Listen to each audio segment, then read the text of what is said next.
Bonjour à vous tous et bienvenue à notre célébration de l'œuvre de notre grand Sauveur. Bienvenue à ce mémorial mensuel de son grand sacrifice pour le salut des perdus, de son grand supplice pour nous permettre d'être pardonnés et réconciliés avec Dieu.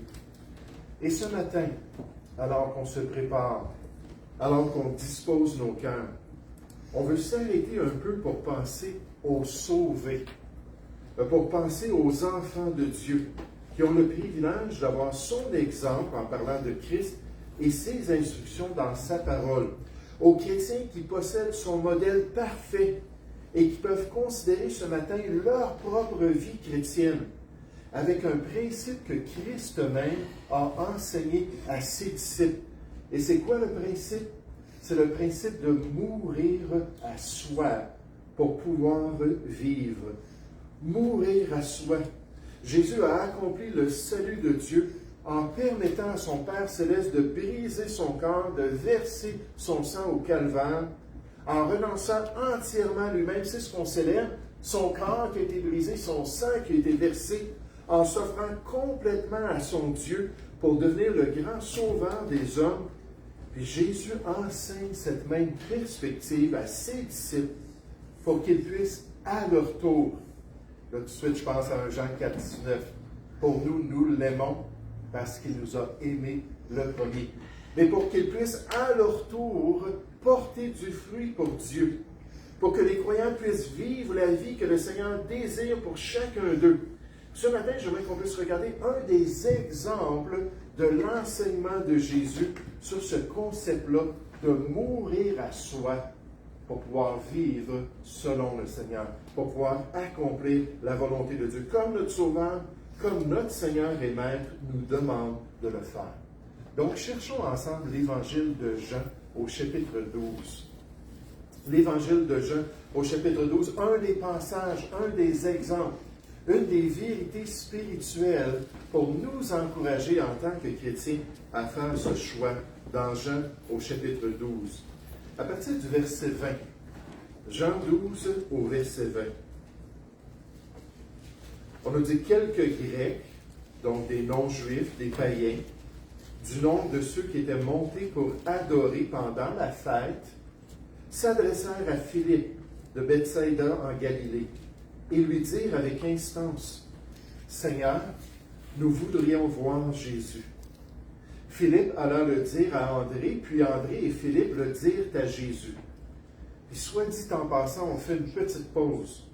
Les commentateurs bibliques font ressortir le fait qu'à l'arrivée du Fils de Dieu dans ce monde, lors de l'incarnation de Jésus, on voit des gentils, des païens qui viennent de l'Orient. On les appelle les mages dans le texte biblique, qui sont venus de l'Orient pour adorer et pour voir Jésus. Puis là, ils disent, mais regardez, Jésus est à la fin de son ministère, Jésus va bientôt vivre son supplice. Puis là, on voit des païens, cette fois-ci, qui viennent de l'Occident. Et ce sont des Grecs qui viennent pour adorer et qui veulent voir Jésus. Jésus a dit concernant l'adoration qu'il méritait que si le peuple, ses disciples, ne proclamaient pas son adoration, les pierres allaient le proclamer. Les pierres allaient crier « Hosanna au fils de David ».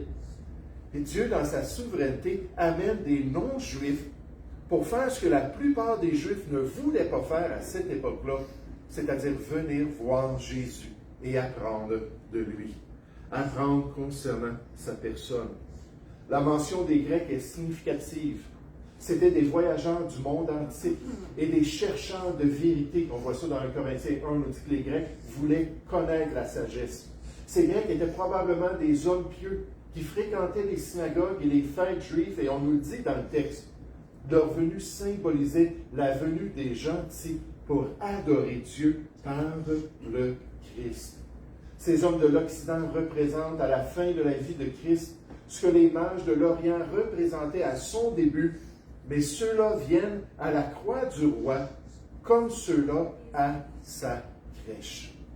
Et c'est tout ce qu'on va dire ce matin sur ces versets, sur cette venue-là, parce que notre thème spirituel est autre et la vérité qu'on veut retenir se trouve au verset 23. On nous dit au verset 23, Jésus leur répondit, « L'heure est venue où le Fils de l'homme doit être glorifié. En vérité, je vous le dis, amen, amen, ce que je vous dis, c'est vrai et certain. Écoutez-moi. » C'est ce que Jésus dit là. En vérité, je vous le dis.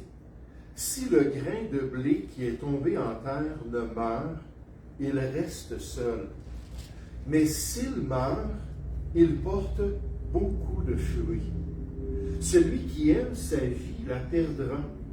Et celui qui hait sa vie, donc c'est très intense comme déclaration, dans ce monde, la conservera pour la vie éternelle. Si quelqu'un me sert, qu'il me suive. Et là où je suis, là aussi sera mon serviteur. Si quelqu'un me sert en me suivant, le Père l'honorera. Qu'est-ce qu'on peut retenir ce matin de ce principe tellement important? D'être prêt à mourir pour vivre, pour plaire à Dieu, pour accomplir la volonté de Dieu. Qu'est-ce qu'on peut comprendre de cette vie de renoncement à soi? Comment est-ce qu'on peut mettre en pratique l'enseignement de Christ pour ses disciples bien-aimés? J'aimerais vous dire, en ce moment, le Seigneur travaille beaucoup dans mon cœur au niveau du ministère chrétien, au niveau de pasteur, avec ce concept de Jacques 1 au verset 22, de mettre la parole en pratique. De ne pas se borner, se limiter à l'entendre. Hein? On est curieux intellectuellement, on veut apprendre des choses de la parole de Dieu, puis on se trompe nous-mêmes par un faux raisonnement, parce qu'on ne réalise pas, non, c'est le manuel de vie. Ce sont des instructions pour vivre, pour grandir, pour changer. Dans Matthieu chapitre 28, dans la grande mission, on nous avait dit d'aller de faire de toutes les nations des disciples, les baptisant au nom du Père, du Fils et du Saint-Esprit, et de leur enseigner à observer tout ce que Dieu leur prescrit. Là, Dieu parle à mon cœur et dit, il faut que tu sois pratique, il faut que tu encourages les chrétiens à entendre et à vivre, à changer. Ce matin, quel bel exemple d'être prêt à entendre qu'il faut renoncer à soi, d'être prêt à entendre qu'il faut payer un prix des fois, quand Dieu nous montre quelque chose, quand Dieu nous convainc de quelque chose, il dit, c'est ça que je veux pour toi, c'est ça que je veux que tu pratiques. Puis être prêt à changer notre vie pour accomplir le plan de Dieu. Et ce matin, j'aimerais qu'on puisse comprendre, premièrement, que mourir à soi, c'est suivre Jésus. Mourir à soi, c'est suivre Jésus. Mourir à soi, c'est imiter ce que Jésus a fait pour notre salut. Mourir à soi, c'est de revêtir son image dans notre marche quotidienne. J'aime ça me lever le matin, puis tout de suite, dès que j'entends le cadran sonner, je me mets à genoux, je dis, Seigneur, je m'offre à toi aujourd'hui. Seigneur, guide-moi, montre-moi ce que tu veux que je fasse. J'aimerais vous dire, je ne fais pas ça toute la journée fidèlement, de cette attitude-là de soumission. Mais au moins, j'ai la discipline. Si Dieu peut juste m'aider à grandir, mais toute la journée, je vais dire, Seigneur, je suis là, je suis ton serviteur, je suis là pour accomplir ta volonté. Mourir à soi, c'est l'honorer, lui plaire par cette attitude d'humilité, d'une piété sincère envers notre Dieu. Lorsque Jésus déclare « Suis-moi », que veut-il dire? Ça ne signifie certainement pas qu'il appelle les croyants à une vie d'aisance et de prospérité sur terre. Au contraire, Jésus affirme à maintes reprises que son appel implique un renoncement à soi-même, de prendre notre croix, qui est un symbole de mort, et de mourir chaque jour. Le suivre signifie de mourir à soi-même, de l'aimer plus que la vie, et de le servir de tout notre cœur pour accomplir sa volonté. Et là, je me rappelle, des fois, le Seigneur m'amène des versets comme ça, je pense bien qu'il veut que je vous partage, mais je me rappelle ce que Paul le dit dans Actes chapitre 20, verset 24. Il a dit, « Je ne fais pour moi-même aucun cas pour ma vie. » Comme s'il m'était précieuse. Pourquoi? Pourvu que j'accomplisse ma course avec joie et le ministère que le Seigneur m'a donné. Donc, la volonté de Dieu, l'appel de Dieu. Pour moi-même, je ne fais aucun cas, parce que c'est Dieu qui est important. C'est lui qui règne sur mon cœur. C'est lui que je veux suivre de tout mon cœur pour accomplir sa volonté. Puis en voyant son exemple de renoncement, ça nous encourage. Ça nous motive à vivre ici-bas selon son appel. Regardez au verset 12, le chapitre 12, pardon, Jean chapitre 12, verset 23. Jésus lui répondit, « l'heure est venue où le Fils de l'homme doit être glorifié. Puis là, c'est dur à comprendre comment c'est lié avec ce qu'il va dire aux disciples après. En vérité, je vous le dis, si le grain de blé est tombé en terre, qui est tombé en terre, le meurt, il reste seul, mais s'il meurt, il porte beaucoup de fruits. Puis là, il se tourne vers les apôtres pour leur donner l'exhortation de faire ce choix-là personnellement. C'est un peu dur à comprendre ce qu'il dit concernant le Fils de l'homme, mais pas vraiment. Pas vraiment si on sait ce que Jésus a enseigné concernant c'est quoi pour lui être glorifié. C'est quoi pour lui être exalté dans son enseignement. Il dit que le Fils de l'homme doit être glorifié en allant à la croix du Calvaire, en subissant son supplice à Golgotha, en mourant pour les péchés de l'homme. Il dit, c'est ça, être glorifié. Je vous donne des exemples dans un instant. Mais c'est bien connu par cette expression. Jésus reconnaît le point culminant de tout ce qu'il a tenté de faire auprès d'Israël. La croix et la mort sont tout ce qui reste. Mais comme Jean l'explique, il ne s'agit pas d'une mort honteuse et déshonorante. Jésus sera glorifié par elle, par la croix du Calvaire, par sa mort à Golgotha. Et cela produira mystérieusement de grandes choses nécessairement dans la vie de ceux qui le suivaient.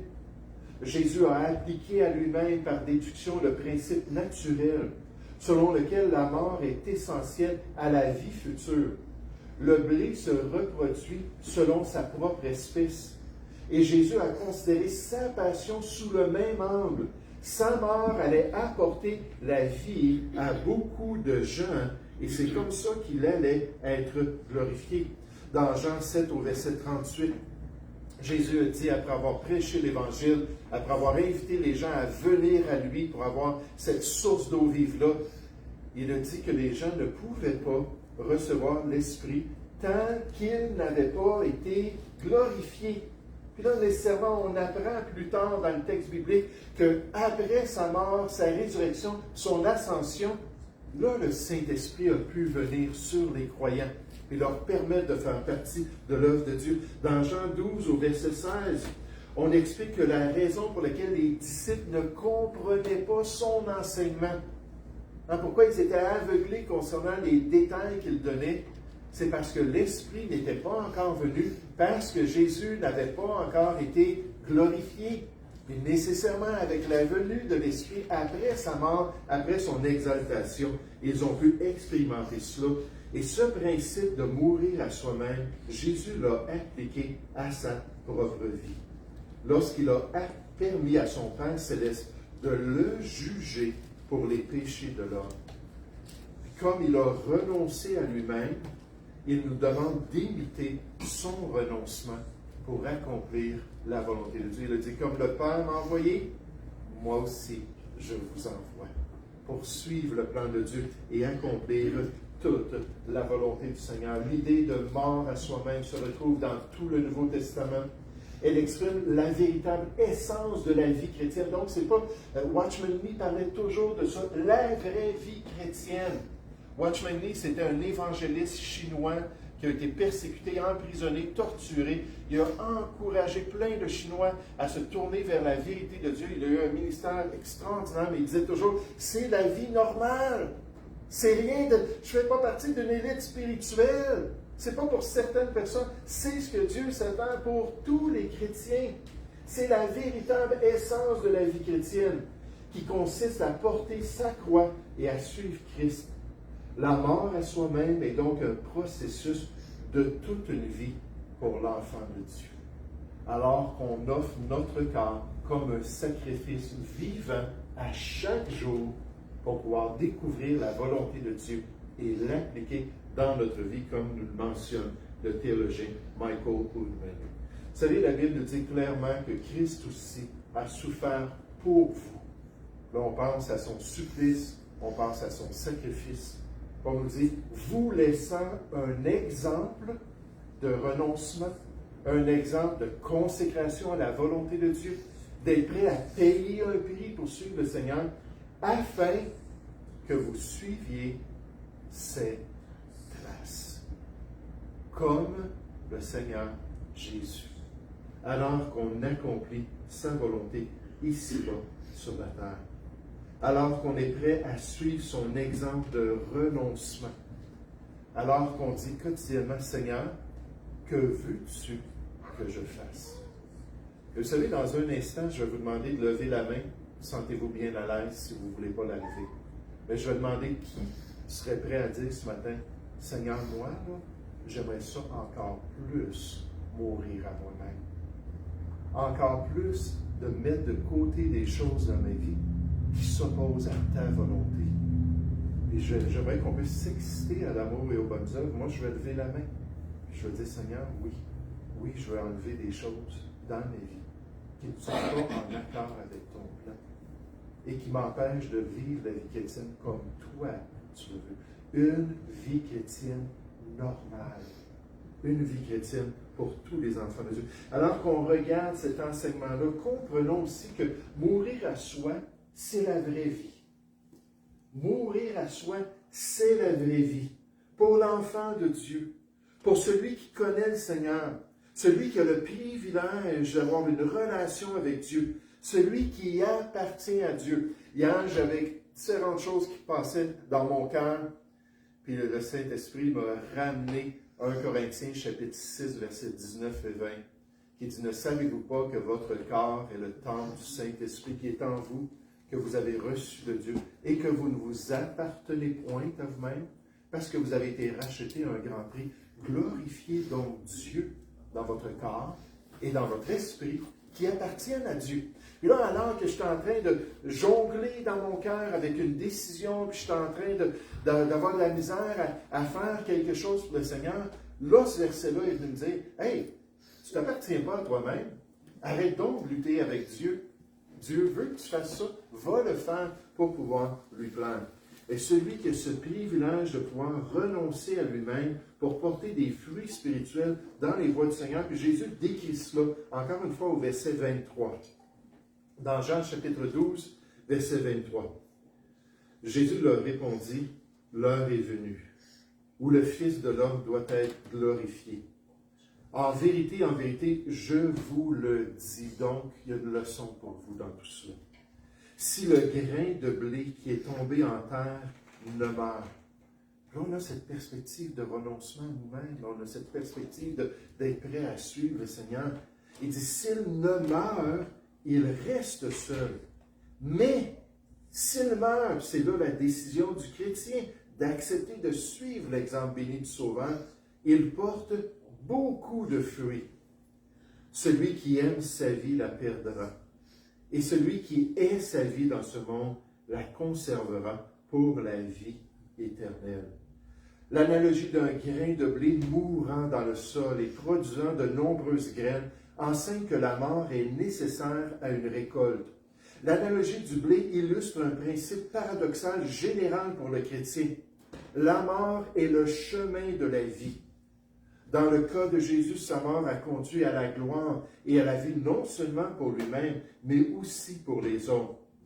En répondant aux Grecs, Jésus n'a pas fait allusion aux prophéties de l'Ancien Testament comme il l'a fait à d'autres occasions. Il a plutôt parlé d'un grain de blé tombant en terre. Pourquoi? Parce que ces Grecs étaient bien plus familiers avec la science, la nature et la philosophie qu'avec les prophéties de l'Ancien Testament. Par conséquent, Jésus a donné à André et à Philippe une analogie que les Grecs comprendraient facilement lorsqu'il a dit « Vous ne pouvez pas voir le potentiel d'un grain de blé avant qu'il meure. De même, la seule façon dont vous pouvez me voir est à la lumière de ma mort, de mon enterrement et de ma résurrection. » Avec cet exemple-là de la vie. La question pour nous ce matin, c'est est-ce que nous sommes prêts à mourir à nous-mêmes? Est-ce que nous sommes prêts à crucifier notre chair avec ses passions et ses désirs, la Bible nous dit? Est-ce qu'on a assez de foi pour décider de suivre le plan de Dieu coûte que coûte, même s'il nous demande des changements majeurs dans notre quotidien?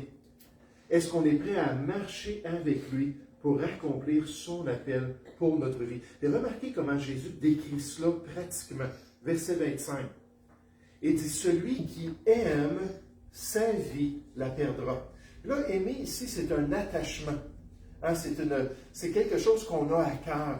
Moi, je parle des fois des cordes sensibles de notre cœur. Des fois, je peux parler de quelque chose, quelqu'un vient me voir et dit hey, là, ça m'a vraiment affecté ce que tu dis là, ça m'a insulté ce que tu dis là, parce que j'ai peut-être appliqué la parole de Dieu d'une manière que lui n'aimait pas. Et donc, quand on a ces affections-là, ben, c'est notre vie, les éléments de notre vie qu'on aime. Puis que là, le Seigneur, peut-être qu'il est en train de mettre le doigt dessus ton temps, tes talents, ton amour pour autrui, toutes sortes d'éléments dans notre vie, pratiquement. Puis là, Dieu essaie de mettre le doigt sur notre cœur. Puis là, ça fait mal qu'on résiste. Mais il dit, si vous continuez dans cet amour-là, vous allez perdre ces aspects-là de votre vie que je voulais sanctifier, ces aspects-là de votre vie que je voulais utiliser pour pouvoir me glorifier ici-bas. Puis un jour, ben, dans la prochaine vie, ça va être trop tard.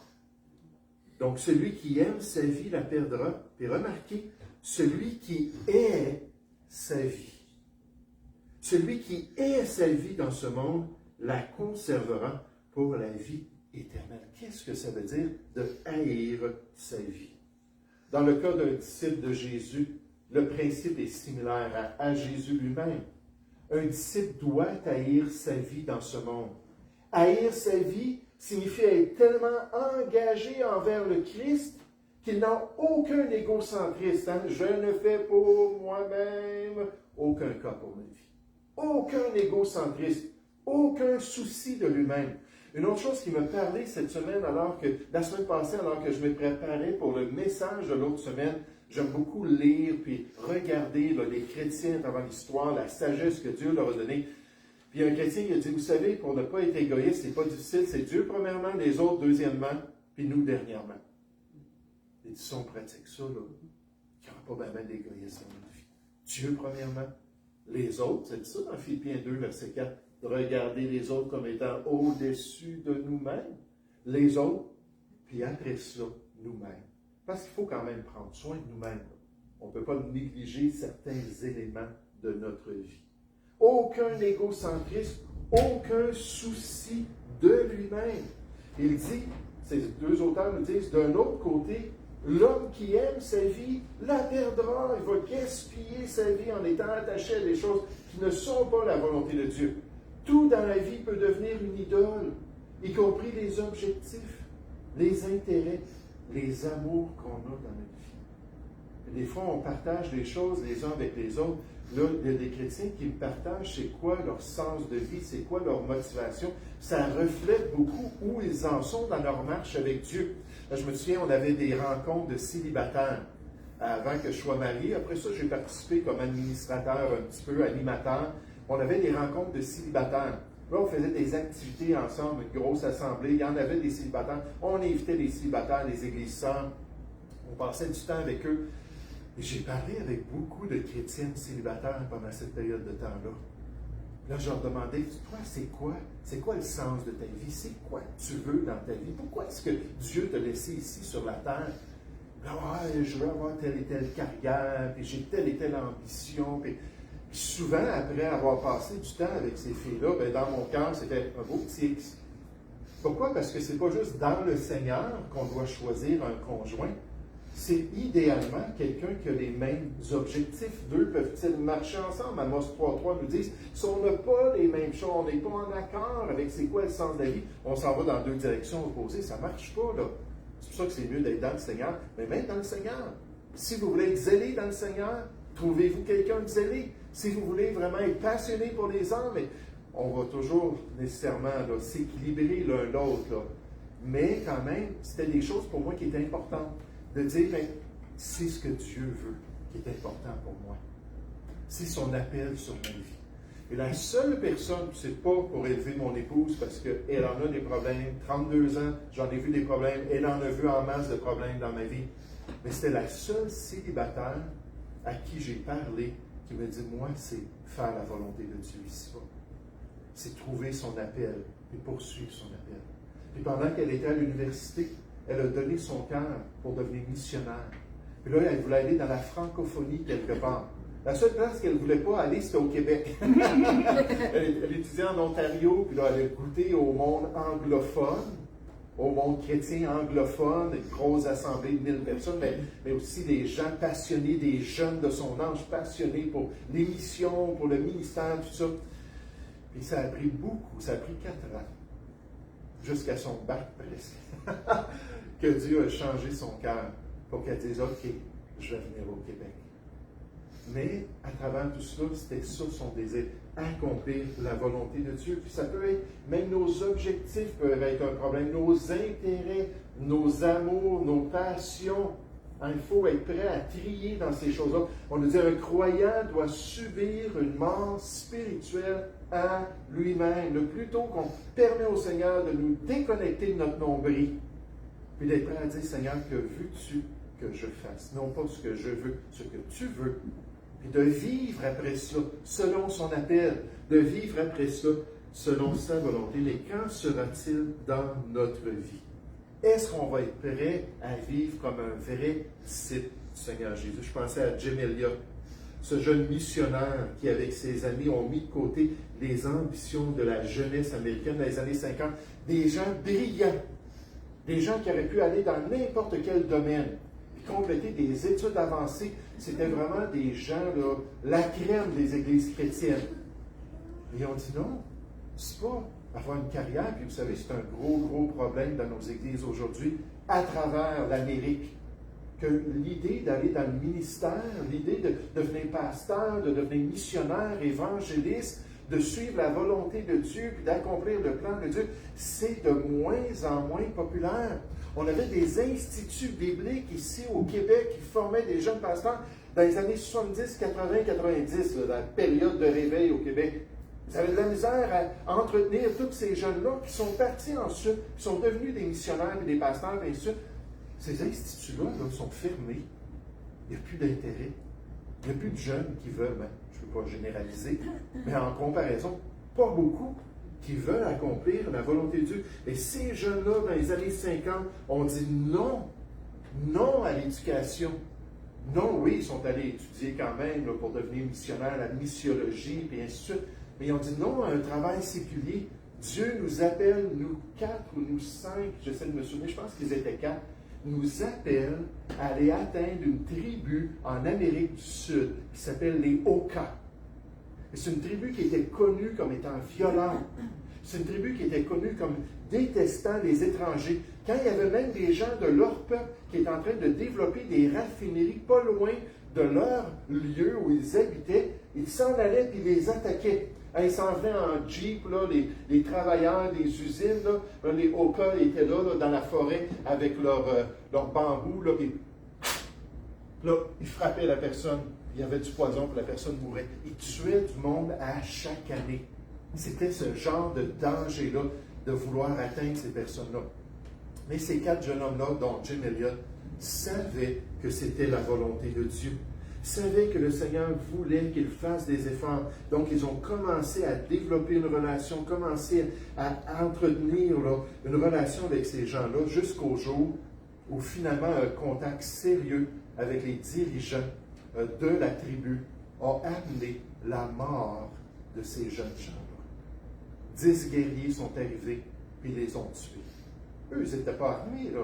Ils avaient la Bible, ils avaient la bonne nouvelle de Jésus-Christ, ils sont venus et ils les ont tués. C'est intéressant de voir que Jim Elliot, dans son journal personnel, a dit « Il n'est pas fou, celui qui perd ce qu'il ne peut garder pour obtenir ce qu'il ne peut perdre. » Il n'est pas fou. Et nécessairement, ils avaient été beaucoup critiqués. Il n'est pas fou. Celui qui perd ce qu'il ne peut garder est prêt à perdre sa vie, à mettre de côté ses ambitions, son désir, pour obtenir en Jésus-Christ ce qu'il ne peut perdre avec cette vie-là qui aurait été investie pour le Seigneur. Et ce qui est intéressant, c'est que les épouses, pas des 4, par contre, je pense qu'il y en a juste 3, avec leurs enfants, sont allés à la tribu après la mort de leur mari. Puis avec une jeune dame qui était là pour interpréter, ils ont dit, nos maris vous aimaient. Nos maris voulaient que vous connaissiez la vérité. Est-ce que vous nous permettez de nous installer au milieu de vous? Puis ils ont dit oui, certainement. il voyait qu'il y avait quelque chose de surnaturel. Là. Il voyait qu'il y avait quelque chose de... Ces trois blanches-là, avec leurs petits-enfants, qui étaient prêts à se mettre en danger auprès d'une tribu qui avait assassiné leur mari. On dit, oh, certainement. Là, ils ont commencé à parler avec les enfants, ils ont commencé à parler progressivement avec les dames. Là, finalement, Dieu a utilisé leur témoignage et ont permis à des missionnaires de venir. Puis il y a plein de personnes qui ont été sauvées. Et les 10 premières personnes qui ont accepté le Seigneur, savez-vous, c'est qui? C'est les 10 soldats. Ce sont les 10 soldats, les 10 guerriers qui avaient assassiné les missionnaires. Et ces dames-là, par la foi, ont dit, on va suivre la vision que Dieu avait donnée à nos maris. Cet appel-là pour pouvoir accomplir la volonté de Dieu. Au mourir à soi, c'est suivre Jésus. C'est agir comme lui. C'est suivre son exemple. C'est porter son image. Mourir à soi, c'est la vraie vie. Si on veut que notre vie ait un impact, si on veut que notre vie ait des résultats dans la présence de Dieu, parce que cette seule vie-là, alors qu'on meurt à soi, permet des récompenses dans le royaume de Dieu. Permet des récompenses dans le royaume de Dieu pour l'enfant de Dieu, pour celui qui sent le Seigneur, celui qui le glorifie et l'honore par une vie de renoncement. Et Jésus fait ressortir cela au verset 26. Regardez ce qu'il dit. Si quelqu'un me sent avec cette idée-là de renoncement, de mourir, d'être prêt à porter du fruit, si quelqu'un me sent, qu'il me suive. Et là où je suis, là aussi sera mon serviteur, nécessairement le croyant qui va être dans la présence de Dieu. Si quelqu'un me sert, le Père l'honorera. Dieu a un honneur particulier pour celui qui va suivre le Seigneur Jésus. Celui qui va être prêt à vivre la vie qu'il avait pour lui. Qui va être prêt à renoncer à ses désirs pour pouvoir accomplir la volonté de Dieu. 2 Corinthiens 5 au verset 10 nous rappelle qu'il nous faut tous comparaître devant le tribunal de Christ, afin que chacun reçoive selon le bien ou selon le mal qu'il aura fait étant dans son corps. Puis nécessairement à ce tribunal-là, on va regarder c'était quoi l'attitude de notre cœur. Nécessairement à ce tribunal-là, on va regarder c'était quoi les choix de notre vie.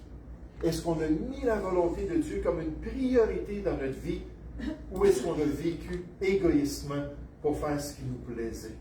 En disant, oui, je suis libre en Christ, oui, je suis sous la grâce, je veux bien faire ce que je veux faire. Ou est-ce qu'on est prêt à être un vrai disciple que Jésus a dit qu'il est prêt à renoncer à toute chose pour accomplir ma volonté, même à sa propre vie, pour pouvoir suivre le Seigneur, et ça va paraître un jour. Un auteur nous dit, dans cette optique du tribunal de Christ, ce temps de jugement, nous ne pouvons pas nous permettre de commettre des bêtises ou des péchés.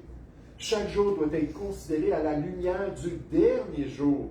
Et alors nous vivrons comme il se doit, en accomplissant la volonté de Dieu. Les Corinthiens auraient facilement compris la référence de Paul au tribunal ou au siège de jugement. Et mon épouse et moi, on a eu le privilège d'aller à Corinthe, en Grèce. Et on a eu le privilège de se tenir devant ce qui était estimé dans les Jeux de l'époque, une des 4 grandes compétitions grecques de l'époque. Il y avait Olympique à Athènes nécessairement, mais il y avait la compétition isthmique à Corinthe. Puis là, on s'est tenu là devant le grand podium, devant toutes les places d'entraînement. Puis là, on nous a dit, c'est là que le juge venait s'asseoir pour regarder les compétitions. Et des fois, même, c'était l'empereur romain, plus tard dans l'histoire. Puis là, le fameux empereur qui pouvait dire bravo ou qui pouvait dire non, disqualifié. Puis là, à la lumière de ça, Paul leur dit, il faut tous un jour, pas devant des compétitions athlétiques humaines, là, mais devant la grande compétition de notre course chrétienne, se tenir devant le siège du juge de notre compétition, pour voir comment est-ce qu'on aura couru, comment est-ce qu'on aura accompli sa volonté. Alors pour eux, c'était très facile de comprendre. Ils voyaient ce monument-là, ça leur rappelait la vérité spirituelle. Car c'est là que les athlètes recevaient leur récompense. semblait à cet endroit-là que le juge approuvait leur compétition, leur entraînement, leur compétition, et disait, OK, maintenant, on va les récompenser. Ils ont gagné. Ils ont fait ce qui est bien. Paul nous dit que nous nous tiendrons tous devant le tribunal de la récompense, le tribunal de Christ, qui est le même béma en grec, qui est un endroit, un siège d'une compétition, pas un juge pour nos péchés, là. Mais voir, est-ce que j'ai bien choisi? Est-ce que j'ai bien agi? Est-ce que je me suis bien conduit? Est-ce que j'ai fait la volonté de Dieu ici-bas sur la terre? On va tous se tenir un jour devant ce tribunal de la récompense, le tribunal de Christ, où tout ce que nous avons fait sera jugé, sera évalué selon la volonté de Dieu. Et à la lumière de cela, l'exemple de Christ, cette exhortation à mourir à soi, nécessairement ce jour où on va rendre compte au Seigneur, combien d'entre vous seraient prêts à dire, moi, là, je serais prêt à donner encore plus à Dieu. Je serais prêt à renoncer encore plus pour accomplir sa volonté de Dieu. Je veux que le Seigneur me le montre pour que je puisse vivre pleinement cette vie, l'investir pleinement et la garder pour la prochaine vie. Nous allons prier ensemble. Père Céleste, Seigneur, on veut te louer, on veut te remercier ce matin pour ce privilège de pouvoir se tourner vers cet enseignement du Seigneur Jésus. Un des passages, Seigneur, qui nous parle de porter notre croix, qui parle de mourir à nous-mêmes, qui parle d'être un vrai disciple de Christ. Et Seigneur, j'espère qu'on a été des disciples, des étudiants ce matin, avec des oreilles dociles, avec des cœurs ouverts, et avec ce désir de mettre en pratique, de ne pas nous borner à écouter, nous limiter à entendre, mais d'être prêt à pratiquer ces choses pour ne pas nous tromper nous-mêmes par un faux raisonnement, par un raisonnement qui nous empêche de pratiquer ta volonté. C'est un faux raisonnement. Alors je te prie, Père, que tu puisses nous transformer dans tes voies. Je te prie que tu puisses nous permettre de grandir, nous permettre de découvrir, comme ça nous dit dans Romains 12, alors qu'on s'offre à toi, de distinguer quelle est la volonté de mon Dieu pour moi, ce qui est bon, agréable et parfait. Merci pour ces mains qui se sont levées.